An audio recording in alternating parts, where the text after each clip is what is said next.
আসসালামু আলাইকুম বন্ধুরা, মুসলিমা কিচেনে আপনাদের সকলকে স্বাগত জানাই। আজকের রেসিপি সয়াবিনের তরকারি। এইভাবে সয়াবিন বানিয়ে খেলে, মাছ মাংস ফেলে সয়াবিন দিয়েই ভাত খাওয়া হয়ে যাবে। তাই আমি সয়াবিন বানিয়ে আজকে দেখাবো। এইভাবে আমি একটা পাত্রে জল ফোটাতে দিয়েছি।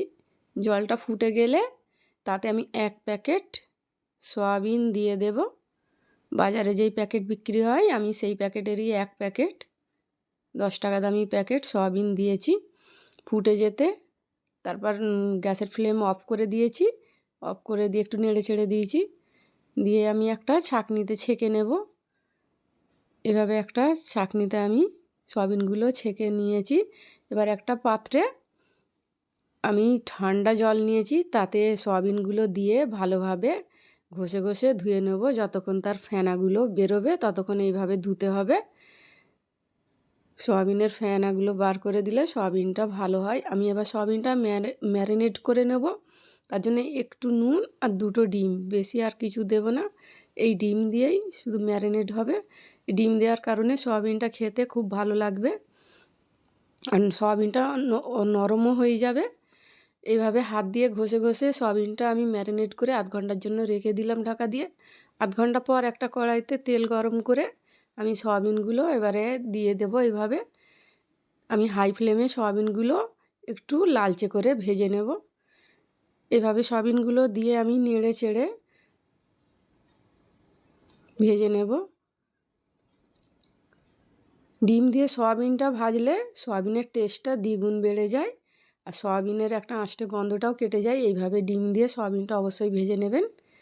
এবারে একটা পাত্রে একটা কড়াইতে আমি 1 কাপ তেল দিয়েছি, সাদা তেল।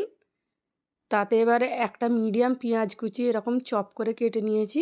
সেইটা আমি একটু পিঙ্ক কালার হলে তাতে 1 চামচ আমি আদা রসুনের পেস্ট দেব।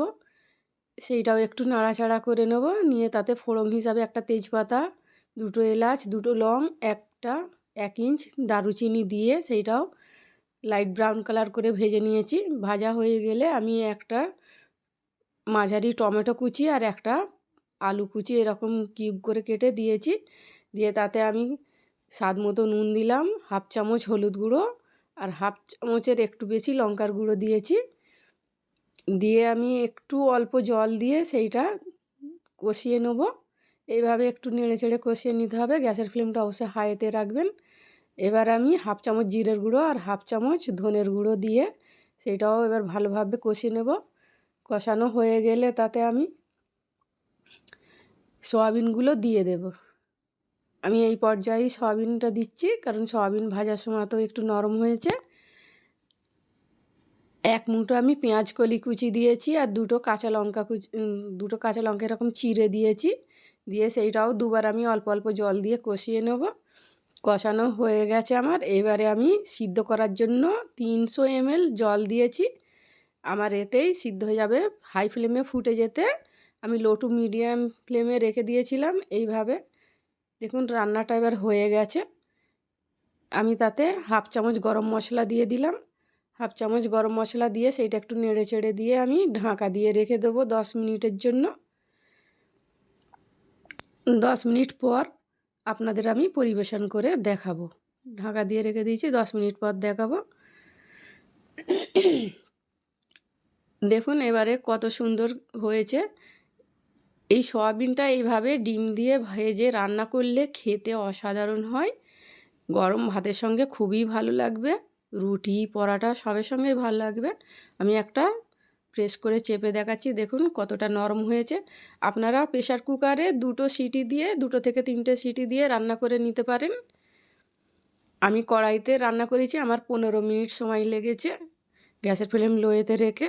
আপনারা অবশ্যই বাড়িতে বানিয়ে খাবেন। আমার চ্যানেলটা সাবস্ক্রাইব করবেন, লাইক করবেন। খুদা হাফিজ।